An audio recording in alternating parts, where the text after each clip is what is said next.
বনানীর গল্প চ্যানেলে আপনাদের স্বাগত। আমি বনানী আপনাদের পড়ে শোনাচ্ছি বিভিন্ন ছোট গল্প।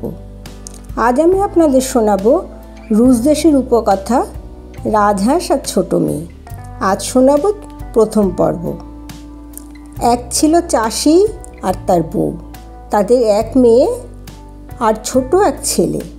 একদিন মা বলল, শোনো খুকি, আমরা কাজে যাচ্ছি, ছোট ভাইটিকে দেখিস, ঘর ছেড়ে যাস না, লক্ষ্মী হয়ে থাকবি, তোকে একটা সুন্দর রুমাল কিনে দেব।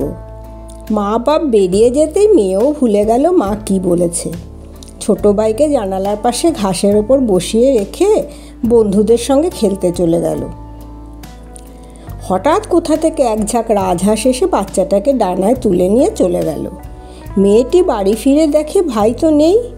হায় হায় করে এদিকে ছোটে সেদিকে ছোটে, কিন্তু কোথাও নেই। ভাইয়ের নাম ধরে কত ডাকলো, কত কাঁদলো, কত করে বলল, বাবা মা বকবে, কিন্তু ভাইয়ের কোনো সাড়া নেই। খোলা মাঠে ছুটে গেল মেয়েটি, দেখে অনেক দূরে অন্ধকার বন পেরিয়ে একদল হাঁস উড়ে যাচ্ছে। অমনি সে টের পেল হাঁসগুলোই তার ভাইকে নিয়ে গেছে। হাঁসেদের তো চিরকালই ভারী বদনাম, লোকে বলে ভারী দুষ্টু ওরা, ছেলে ধরা। হাঁসের পেছু পেছু ছুটল মেয়েটি। ছুটতে ছুটতে দেখে কি একটা উনুন। উনুন, ও উনুন, বলো না হাঁসের দল কোন দিকে উড়ে গেছে? উনুন বলে, আগে আমার একটা কালো পিঠে খাও, তবে বলবো। বয়ে গেছে আমার কালো পিঠে খেতে, বাড়িতে আমরা সাদা ময়দার পিঠে বলে খাই না। উনুন আর কিছু বলল না।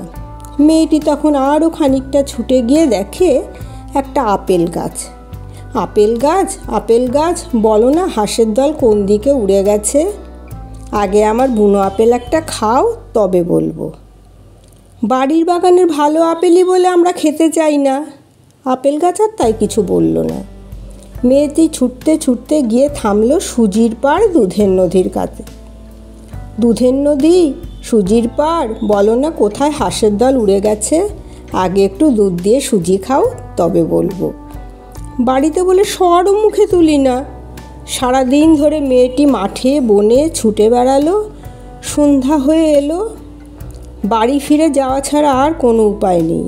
হঠাৎ দেখে মুরগির পায়ের ওপর এক জানালায় এক কুঁড়ে ঘর ঘুরছে, তো ঘুরছেই। কুঁড়ে ঘরের মধ্যে বাবা ইয়াগা ডাইনি বসে স্বর্ণুরির সুতো কাটছে।